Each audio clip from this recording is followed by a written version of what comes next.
Réveil.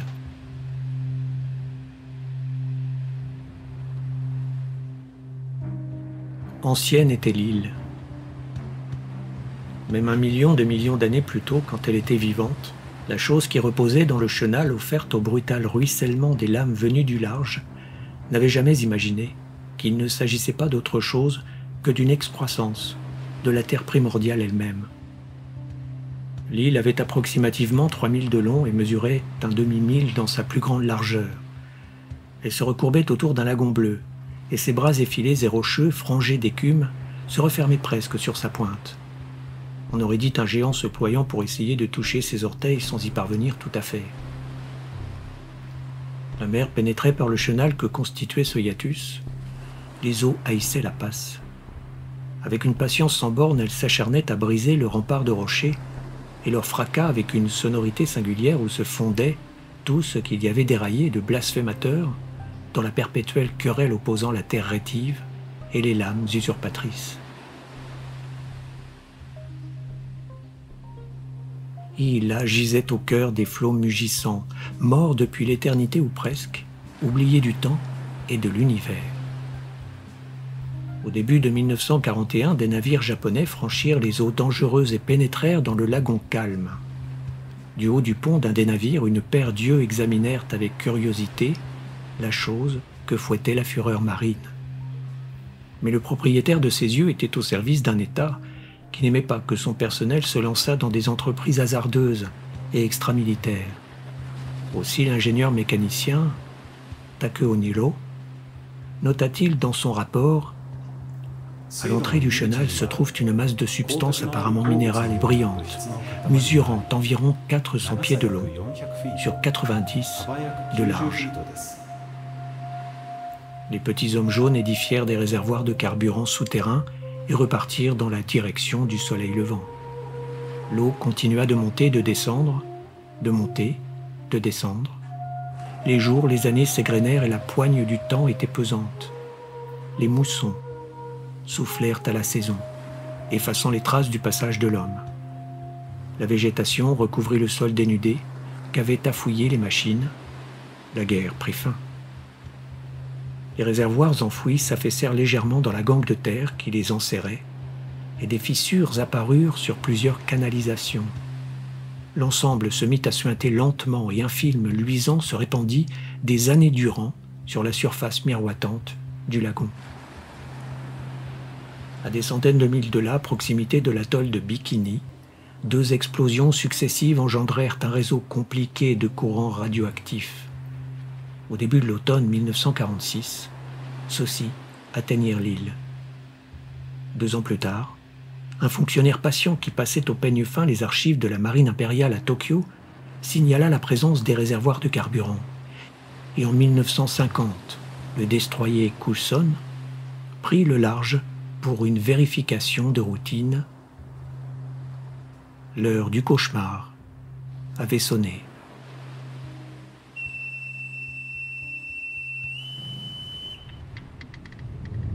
Il était prêt à découvrir quelque chose d'anormal, mais ne s'attendait à rien de radicalement différent de la monotone uniformité habituelle. Végétation courante, murmurait-il, une sorte d'épine montagneuse qui semble constituer l'ossature de l'île. Des arbres? Il s'arrêta net. Une large percée était ouverte à travers les palmiers sur le littoral. Les arbres n'étaient pas simplement abattus. Ils étaient profondément enfoncés, broyés, à l'intérieur de la tranchée que la verdure commençait déjà d'envahir.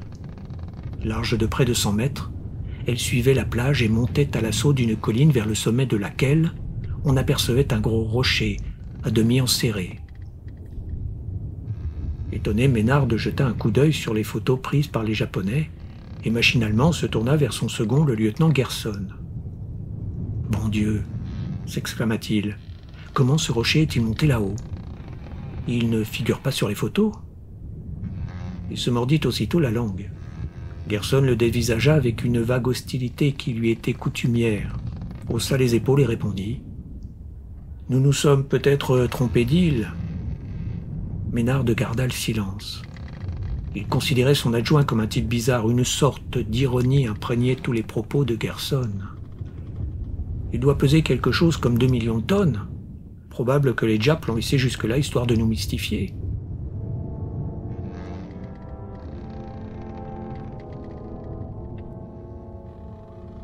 Maynard s'abstint de relever le sarcasme. Il regrettait d'avoir fait ce commentaire.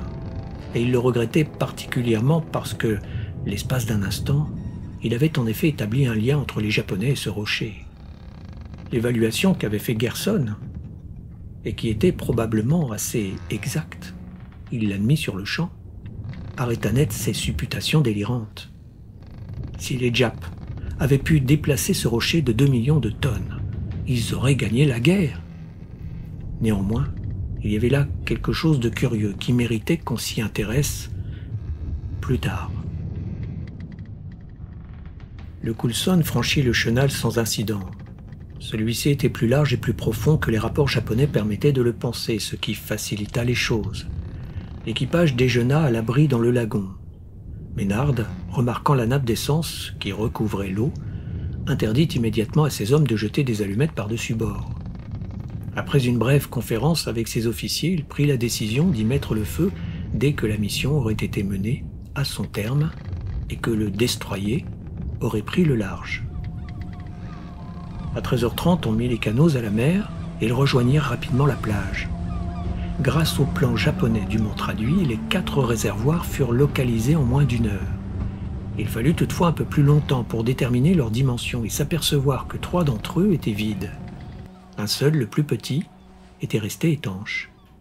Il contenait du supercarburant à haut indice d'octane, représentant une valeur marchande d'environ 17 000 $.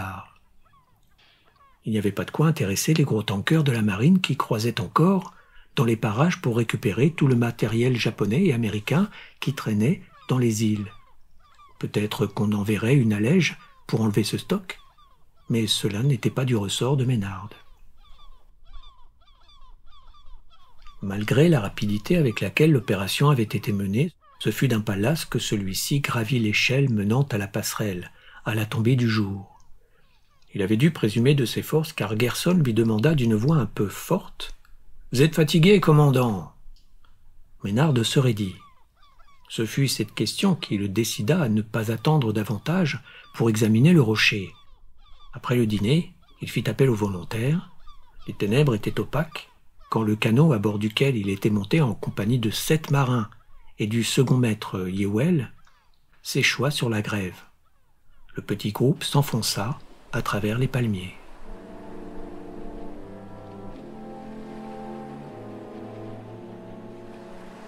Il n'y avait pas de lune, et seules de rares étoiles brillaient entre les nuages, dernier vestige de la saison des pluies.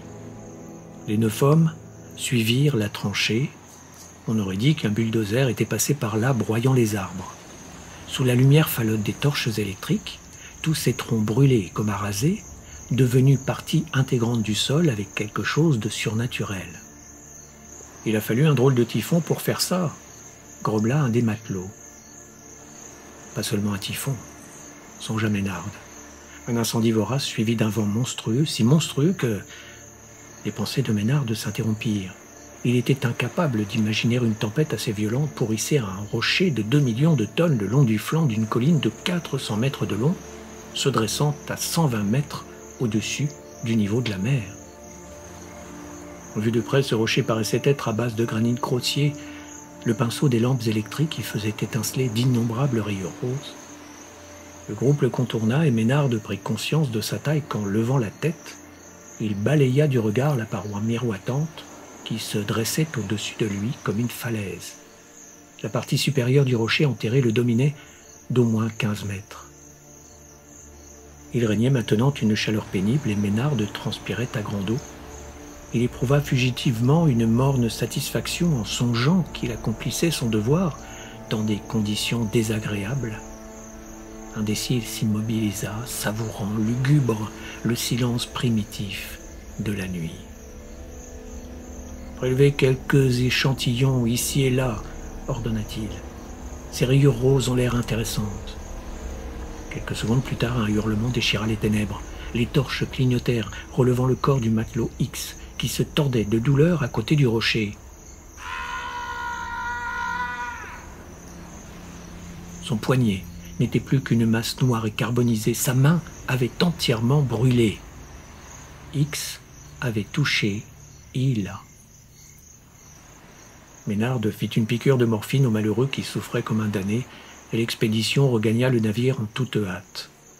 On prit contact par radio avec la base et un chirurgien donna au fur et à mesure des instructions pour l'opération.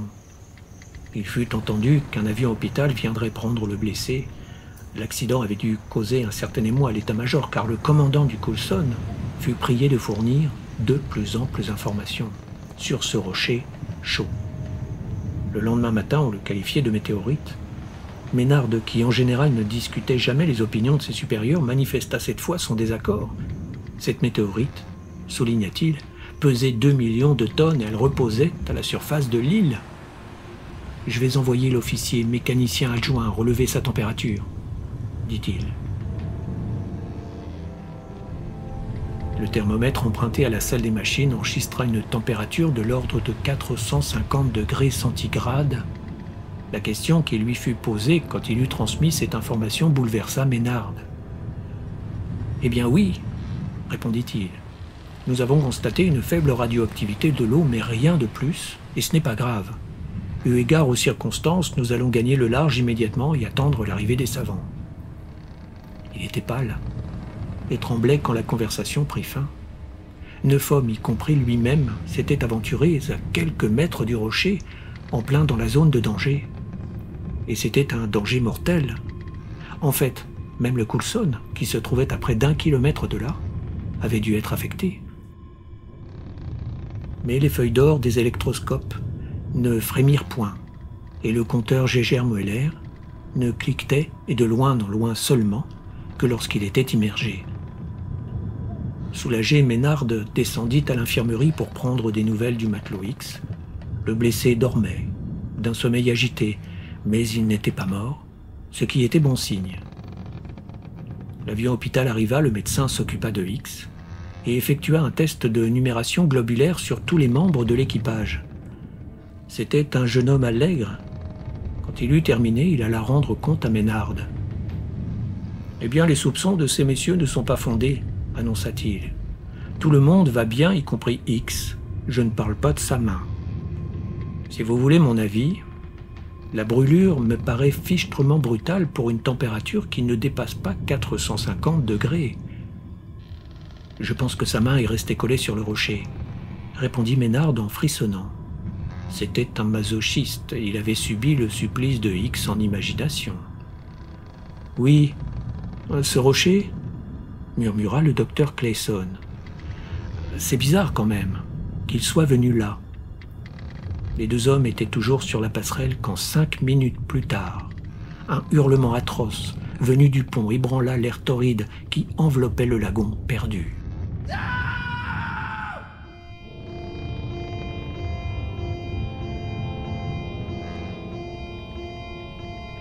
Quelque chose frémit au plus profond de la conscience d'Hila. Une chose qu'il avait eu l'intention de faire, mais il était incapable de se rappeler quoi. C'était la première pensée réelle qu'il avait eue à la fin de 1946 au contact d'une énergie extérieure, un ébranlement qui l'avait rappelé à la vie. Mais le flux avait décliné et s'était évanoui. Il était anormalement, colossalement faible. La croûte de la planète qu'il connaissait avait palpité sous la caresse de l'énergie refluente mais puissante d'un monde qui, se souvenant d'avoir été soleil, n'était pas encore refroidi. Ce ne fut que graduellement que Hila réalisa à quel point son environnement était catastrophique. Au début, il était trop introverti, trop dans les limbes, pour s'intéresser à ce qui l'entourait. Il se força à prendre plus intensément conscience de cet environnement. Sa vision radar balaya un étrange paysage. Il ne se rappelait pas avoir jamais vu des corps plus désolés, pas une étincelle, pas la moindre pression de feu atomique, pas le moindre bouillonnement de roches en fusion, pas l'ombre d'un tourbillon d'énergie jailli d'une immense explosion interne et fusant vers le ciel. Ce qu'il voyait n'était pas une île entourée d'un océan apparemment sans limite. Il distinguait la Terre aussi bien sous les eaux qu'au-dessus. Sa vision, limitée à la bande des ondes ultra courtes, ne percevait pas l'eau. La planète sur laquelle il se trouvait, il la classa dans la catégorie des mondes anciens, des mondes moribonds, où la vie était depuis longtemps éteinte.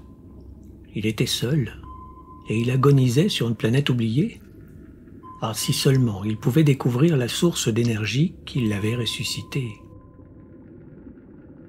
Procédant avec une logique élémentaire, il descendit la montagne, se dirigeant vers le courant d'énergie atomique qu'il avait détecté. Il passa dessous et dut péniblement l'éviter pour remonter. Alors il se propulsa vers le sommet le plus proche dans l'intention de voir ce qu'il y avait de l'autre côté. Comme il émergeait des eaux du lagon, pour lui invisible, et qu'il ne sentait pas, deux phénomènes contraires et diamétralement opposés l'affectèrent. Il perdit totalement contact avec le courant radioactif sous-marin et en même temps, l'activité neutronique et deutéronique de son organisme, jusque-là inhibée par les eaux, se manifesta. Son élan vital s'intensifia alors.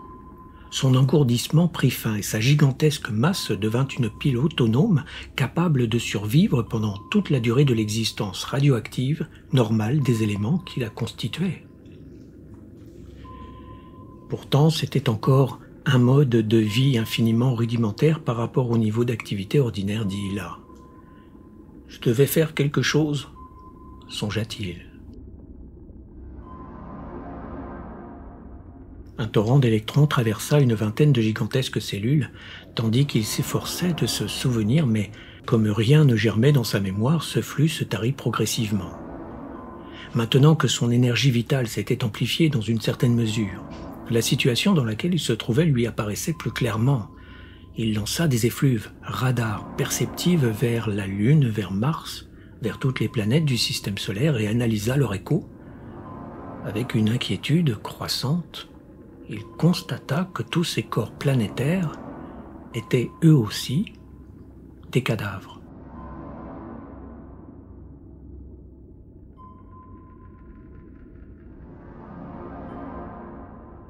Il était aux confins d'un système mort, pris au piège prisonnier, et il le resterait jusqu'à ce que l'incessante érosion de sa structure matérielle le mette à nouveau au contact de la masse aride de la planète dont il était captif. À présent, il se rendait compte qu'il avait été tué. Comment? Il ne s'en souvenait pas. Tout ce qu'il se rappelait, c'était le déchirement explosif et violent d'une substance hostile qui l'avait englouti et avait arrêté ses processus vitaux. Cette substance, de par sa structure chimique au niveau atomique, était finalement devenue inoffensive, mais à ce moment, Hila était déjà mort. Et maintenant, il était vivant et d'une vie si précaire que tout ce qu'il pouvait faire était d'attendre la fin. Il attendit. En 1950, il vit s'approcher le destroyer. Longtemps avant que le navire eût ralenti et se fût immobilisé juste au-dessous de lui, Hila avait découvert qu'il s'agissait d'une forme de vie qui ne lui était pas apparentée. Il recélait un maigre foyer de chaleur interne, et à travers ses flancs, il discernait vaguement des lueurs enflammées. Pendant toute la journée, Hila attendit que la créature manifestât qu'elle l'avait identifiée, mais aucune onde vitale n'en émanait. Pourtant, elle flottait dans le ciel au-dessus du plateau qu'elle survolait, phénomène impossible et qui contredisait toute son expérience. Pour Hila, qui n'était pas équipé pour percevoir l'eau, qui ne pouvait même imaginer ce qu'était l'air et dont les ultra-ondes traversaient les êtres humains comme s'ils n'existaient pas, cette réaction ne pouvait signifier qu'une seule chose. Il avait affaire à une forme de vie étrangère qui s'était adaptée au monde mort qui l'environnait. Une excitation croissante s'empara d'Hila. La chose se mouvait librement au-dessus de la surface de la planète. Elle devait sûrement savoir s'il existait encore quelque part une source d'énergie. Le problème était d'entrer en communication avec elle. Le soleil était haut sur le méridien quand le lendemain, Hila émit un premier faisceau mental interrogatif en direction du destroyer. Il avait visé le vague brasier lumineux de la chambre des machines qui, considérait-il, devait être le siège de l'intelligence de la créature étrangère.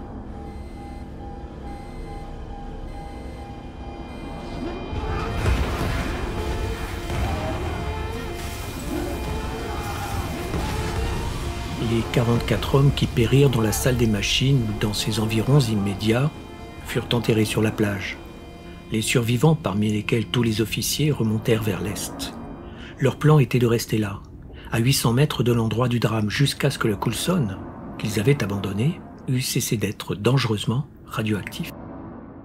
7 jours plus tard, alors que les avions parachutaient du matériel scientifique et du personnel, 3 marins se firent porter malades. L'examen hématologique qu'ils subirent permit de constater une diminution fatale du nombre de leurs globules rouges.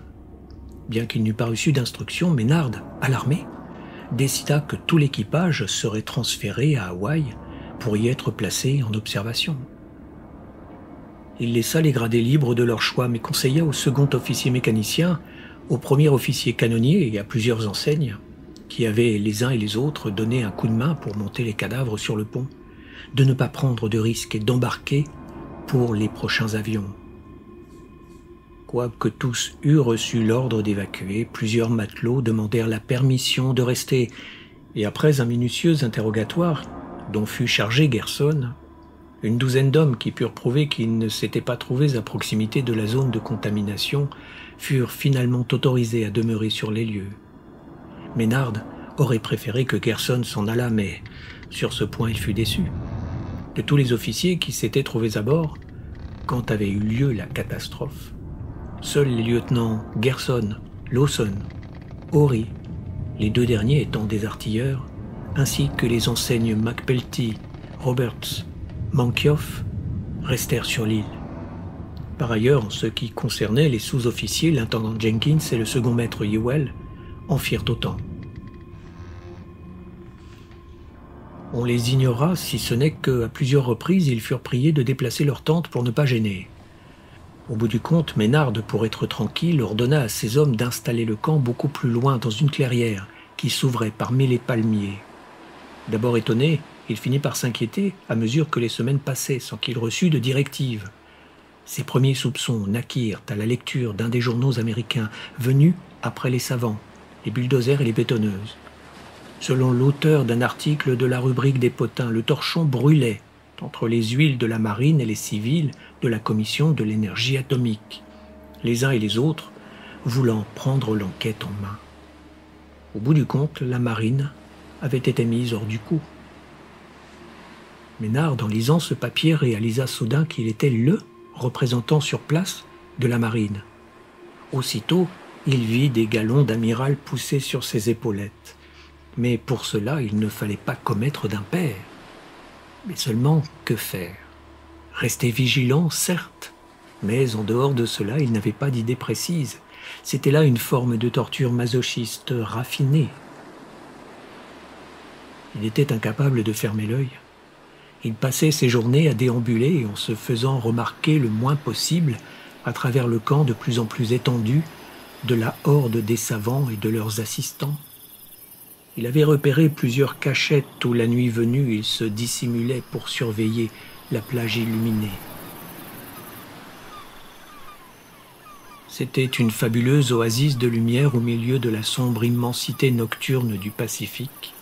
Les projecteurs étincelaient sur plus d'1,5 kilomètre de distance, se reflétant dans l'eau, et leur éclat faisait ressortir une longue masse épaisse et incurvée de la muraille fantomatique qui s'érigeait déjà à la périphérie de la colline, rempart de béton protecteur en train de s'élever autour du rocher lui-même pour l'isoler totalement de tout contact extérieur. À minuit, les bulldozers cessèrent de gronder, les bétonneuses déversaient leur dernière charge de ciment et les camions se hâtaient le long de la route de fortune menant à la plage. Alors le silence retombait et le camp sombrait dans un sommeil agité. Ménard attendait, patient et résigné comme un homme qui en fait plus que ne l'exige son devoir. À 1 heure, il allait se coucher à son tour. Cette surveillance clandestine finit par se révéler payante. Il fut le seul à voir le rocher se déplacer effectivement. Ce fut quelque chose de stupéfiant. Il était à peu près 1 heure moins le quart et Ménard était sur le point de regagner ses quartiers quand il entendit le bruit. On aurait dit un camion déchargeant du gravier. L'espace d'un instant, il pensa que son activité d'espionnage allait être découverte. Puis il vit, à la lueur des projecteurs, le rocher escalader la colline. Dans un vacarme étourdissant, les murailles de béton s'écroulèrent, incapables de faire obstacle à sa progression irrésistible. 15 mètres, 30, 50. Le monstrueux rocher atteignit pesamment le faîte de la colline et s'immobilisa.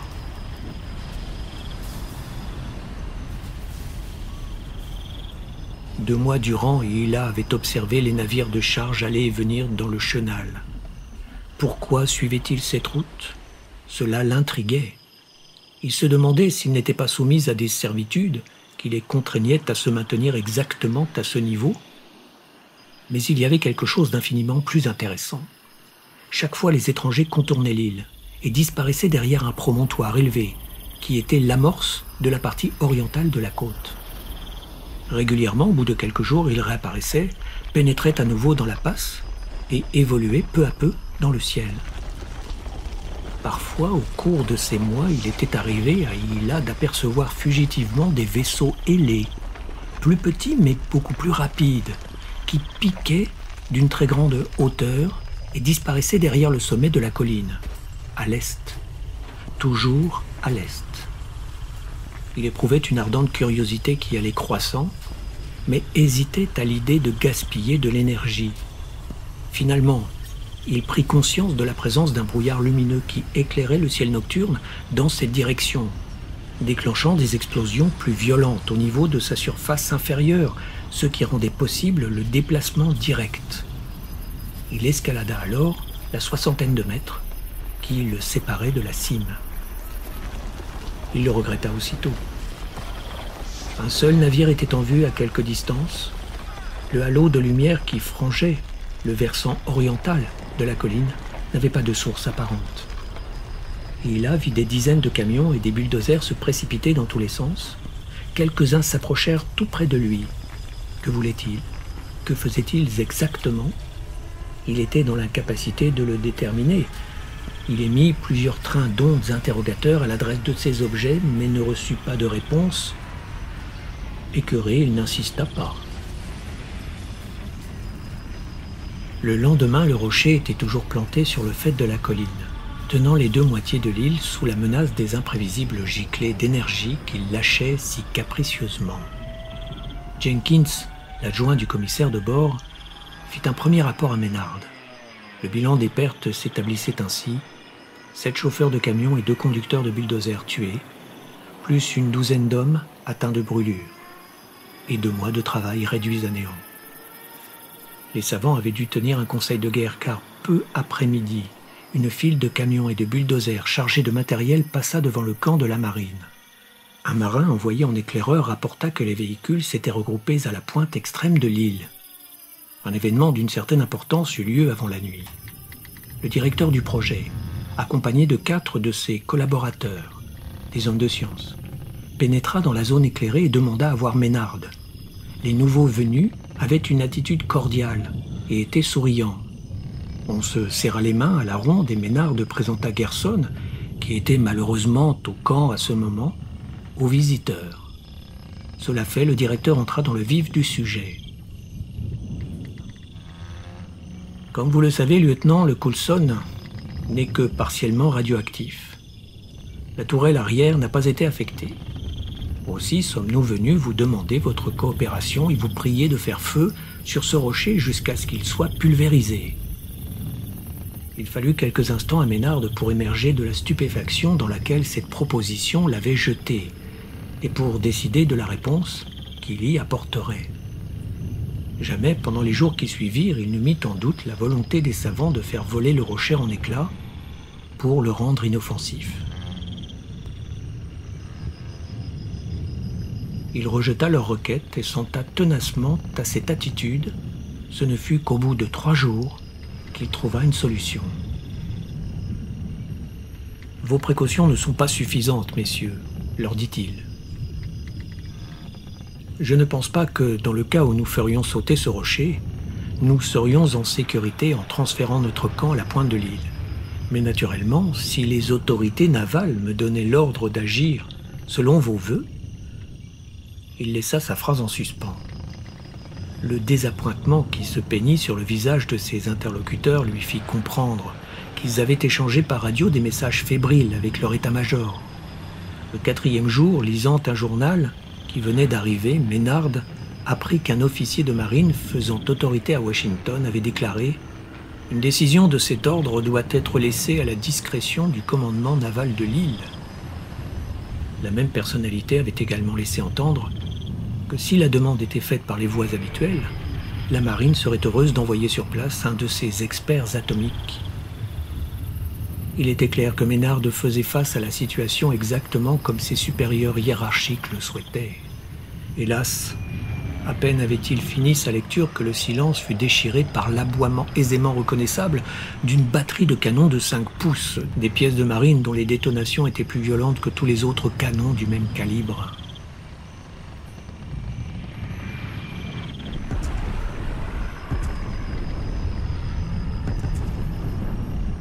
Maynard bondit sur ses pieds et gagna en titubant le promontoire le plus proche. Avant qu'il l'eût atteint, le rugissement d'un second tir retentit de l'autre côté du lagon, dont les échos assourdissants se répercutèrent dans le voisinage du rocher. Étant enfin parvenu à son poste d'observation, Maynard repéra à l'aide de jumelles une douzaine d'hommes qui s'agitaient sur la plage arrière du destroyer, autour des tourelles. Une fureur nouvelle s'empara de lui. Le directeur du projet verrait de quel bois il se chauffait, et il décida de faire mettre aux arrêts tous ceux qui se trouvaient à bord du Coulson pour insubordination criminelle et intervention dangereuse. Il songea vaguement que c'était une bien triste époque que celle où les rivalités de service pouvaient conduire des hommes à braver ouvertement les forces armées, mais cette réflexion disparut de son esprit aussi vite qu'elle y était née. Il attendit la 3e salve avant de regagner le camp en toute hâte. Il lança quelques ordres brefs et 8 hommes allèrent prendre position le long du rivage afin de surveiller les embarcations qui chercheraient éventuellement à rallier l'île. Puis Maynard se dirigea vers le reste de ses effectifs, vers la vedette la plus proche. Il fallait qu'il fasse le détour par la pointe et il devait y avoir une liaison radio entre celle-ci et le destroyer car un canot à moteur surgit à l'autre extrémité de l'île au moment où la vedette arrivait à proximité du Coulson, maintenant silencieux et déserté. Maynard hésita. Fallait-il donner la chasse aux rebelles? Après un examen attentif, il se révéla que le rocher était apparemment intact. Ils avaient échoué dans leur entreprise, constatation qui fit plaisir à l'officier mais l'incita en même temps à la prudence. Il serait regrettable que ses supérieurs découvrent qu'ils n'avaient pas pris toutes les précautions voulues pour empêcher l'abordage du destroyer. Il était encore en train de méditer sur ce problème quand Hila se mit en marche. Descendant la colline, il se dirigeait droit sur le Coulson. Hila vit les premières bouffées étincelantes jaillir des canons. Quelques instants s'écoulèrent pendant lesquels il observa un objet qui se précipitait dans sa direction. Dans un passé infiniment reculé, il avait acquis des défenses pour se protéger des objets volants. Aussi se prépara-t-il de façon purement réflexe à encaisser le choc. Mais l'objet, au lieu de se contenter de le heurter, explosa. L'impact fut prodigieux et l'enveloppe protectrice d'Hila se craquela. La déflagration brouilla et gauchit les effluves de toutes les plaques électroniques que comportait sa masse volumineuse. Aussi les tubes stabilisateurs automatiques émirent leurs impulsions compensatrices.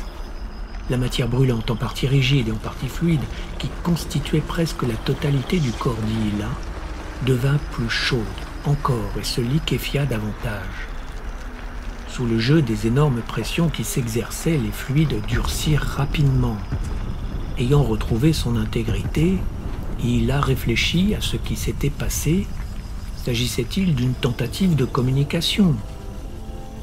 Cette hypothèse séduisante le surexcita. Au lieu de colmater la brèche ouverte dans son blindage extérieur, il renforça la matière immédiatement sous-jacente, prévenant ainsi toute perte d'énergie. Et il attendit. Un autre objet se précipita vers lui. Il éprouva à nouveau le même choc prodigieux au moment de la collision.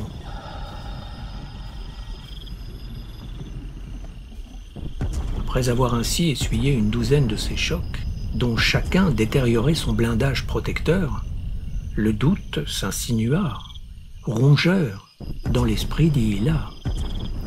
Si c'étaient des messages, il ne pouvait ni les recevoir ni les comprendre. À contre-cœur, il se résigna à laisser intervenir les réactions chimiques assurant l'étanchéité de sa barrière défensive, mais les objets volants la crevaient plus vite qu'il ne parvenait à en boucher les trous. Pourtant, il n'envisageait toujours pas l'événement sous l'angle d'une attaque. Jamais au cours de son existence antérieure, il avait été attaqué de cette manière. Il ne se rappelait pas au juste quelle méthode d'assaut avait été utilisée contre lui, mais quelque chose d'aussi purement moléculaire était sans précédent.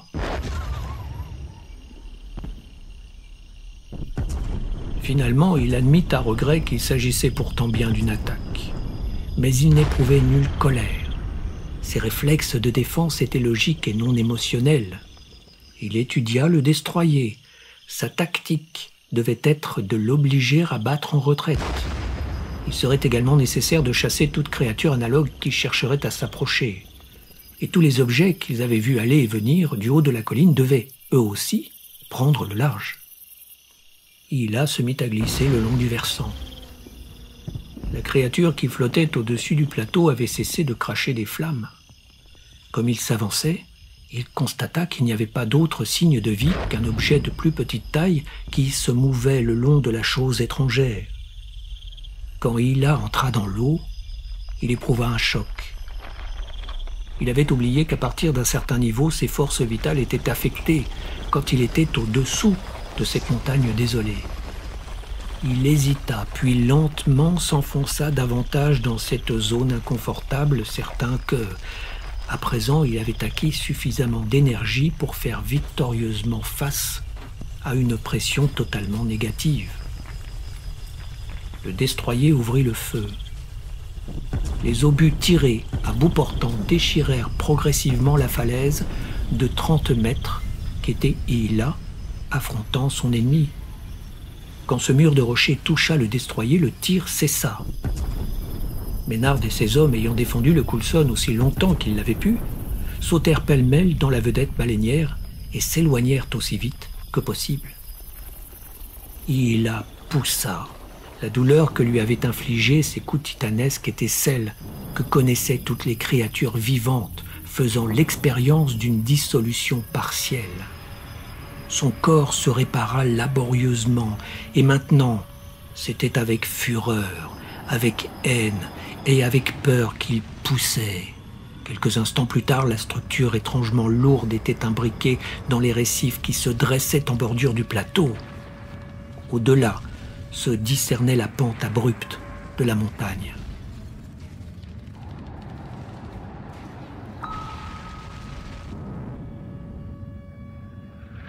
Un phénomène imprévu se manifesta.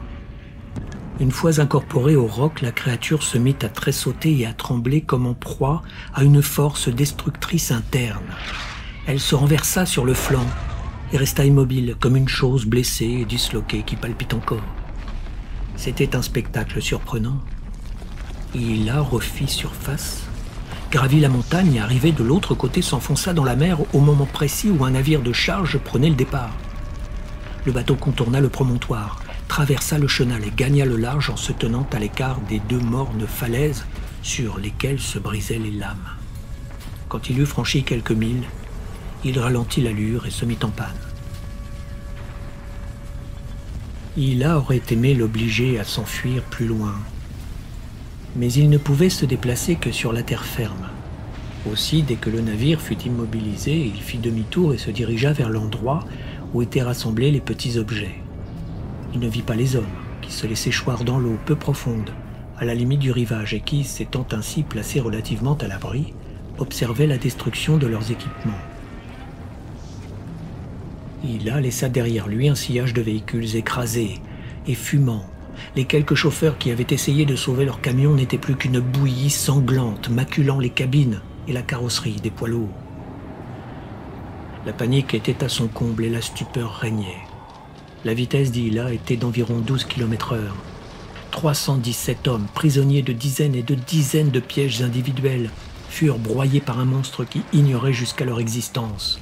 Chacun avait le sentiment que c'était personnellement à lui que le monstre en avait. Quand il eut terminé, Hila fit l'ascension du pic le plus proche et examina le ciel pour détecter l'arrivée d'éventuels intrus. Il ne distingua que le navire de charge qui, immobile à quelques 5 kilomètres de là, demeurait comme une vague et lointaine menace. Peu à peu, l'obscurité recouvrit l'île. Ménarde, glissante avec précaution à travers les herbes, allumait brièvement sa lampe de temps en temps pour éclairer le sol. La pente était raide. Par intervalles, il demandait « Y a quelqu'un » Il y avait des heures que cela durait. Dans le crépuscule qui s'assombrissait, on avait fouillé les décombres à la recherche de survivants qui étaient aussitôt embarqués à bord de la vedette et transportés jusqu'au navire stoppé au large. Les ordres étaient arrivés par radio. Ils avaient 48 heures pour évacuer l'île. Après ce délai, ils seraient bombardés par un avion sans pilote. Ménarde s'imaginait en train d'errer sur cette île qui était l'antre d'un monstre et qu'enveloppait la nuit. Le frémissement qu'il éprouvait à cette pensée était un frisson de plaisir à l'état presque pur. Il sentit qu'une allègre terreur le faisait pâlir. C'était comme à l'époque où son bâtiment faisait partie de l'escadre qui pilonnait une plage tenue par les Japonais. Il était resté sombre jusqu'au moment où il s'était vu là-bas, sur cette plage, sous une avalanche d'obus. Une nouvelle idée torturante lui vint. Peut-être l'oublierait-on et resterait-il abandonné sur l'île quand le navire repartirait ? Un gémissement interrompit le fil de sa rêverie. À la lueur de sa torche, il vit un visage qui lui était vaguement familier. L'homme avait été écrasé par la chute d'un arbre. Gerson apparut et fit une piqûre de morphine au blessé, tandis que Ménarde, penché sur ce dernier, scrutait ses traits avec angoisse. C'était un savant de réputation mondiale. Depuis le désastre, on avait cessé de s'enquérir de lui par radio. Il n'était pas sur la planète un seul groupement scientifique qui ne protestât. Pas question de cautionner le projet de bombardement prévu par la marine avant que cet homme ait donné son avis. « Monsieur, commença Ménarde, que pensez-vous de… » Il s'arrêta et se mit moralement au garde à vous. L'espace d'un instant, il avait oublié que les autorités navales avaient déjà décidé que la bombe atomique serait larguée dès que le gouvernement le jugerait bon. Le savant remua. « Ménarde !» fit-il d'une voix rauque. « Il y a quelque chose de bizarre en ce qui concerne cette créature. Ne les laissez pas !» Une lueur de souffrance s'alluma dans ses yeux et sa voix se perdit. C'était maintenant ou jamais qu'il fallait l'interroger. Bientôt, l'éminent personnage sombrerait dans le sommeil de la morphine et ce serait fini. Dans un instant, il serait trop tard. Il était déjà trop tard. Le lieutenant Gerson se redressa. « Ça devrait aller comme ça, capitaine. » Il se tourna vers les matelots qui emportaient la civière. « Que 2 d'entre vous transportent cet homme jusqu'au navire, doucement. Je lui ai fait une piqûre pour qu'il dorme. » Ménarde suivit la civière sans mot dire. Il avait le sentiment non pas d'avoir pris une décision, mais d'avoir eu la chance de ne pas avoir à en prendre. La nuit fut longue.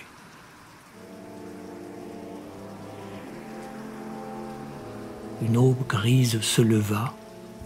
Peu après, le soleil apparut, puis une averse tropicale s'abattit sur l'île. Le grain s'éloigna vers l'ouest et le soleil devint d'un bleu surprenant. L'eau était si calme qu'elle paraissait immobile. Une ombre se déplaçait rapidement sur cette étendue bleue, celle de l'avion télécommandé. Bien avant qu'il apparût, Hila sentit la charge qu'il transportait.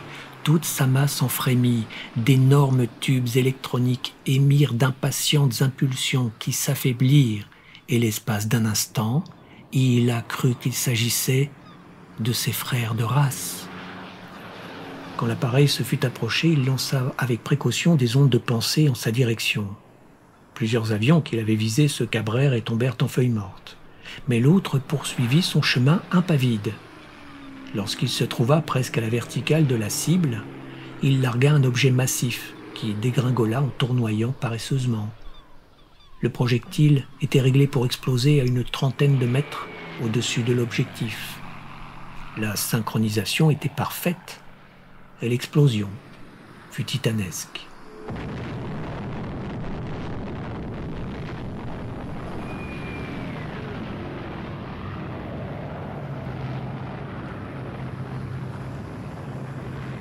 Dès que Hila se remit du choc, car la déflagration avait quelque peu brouillé ses contrôles, il comprit.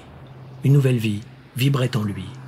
Mais bien sûr, songea-t-il avec stupéfaction, c'est de cela que je m'efforçais de me souvenir. Voilà ce que je suis censé faire. Il n'en revenait pas de l'avoir oublié. Il avait été éjecté lors d'une guerre interstellaire qui, semblait-il, se poursuivait toujours. On l'avait fait tomber sur cette planète en dépit d'immenses difficultés, et il avait été immédiatement neutralisé par les frustrateurs ennemis. Mais à présent, il était prêt à accomplir sa tâche.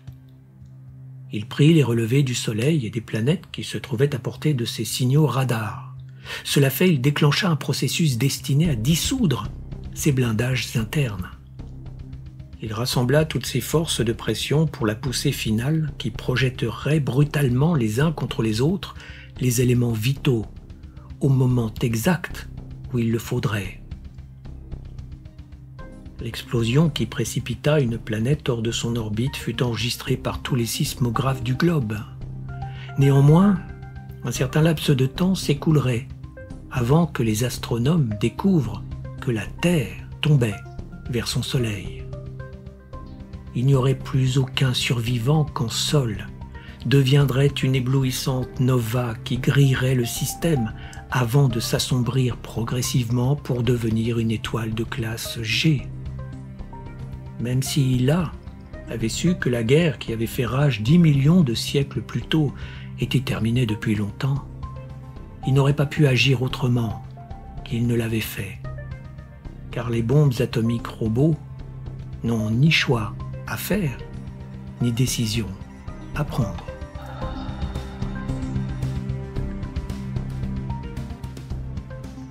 Réveil est une nouvelle d'Alfred Ivan Vogt. Narration, réalisation sonore et musique, Eric Hansen.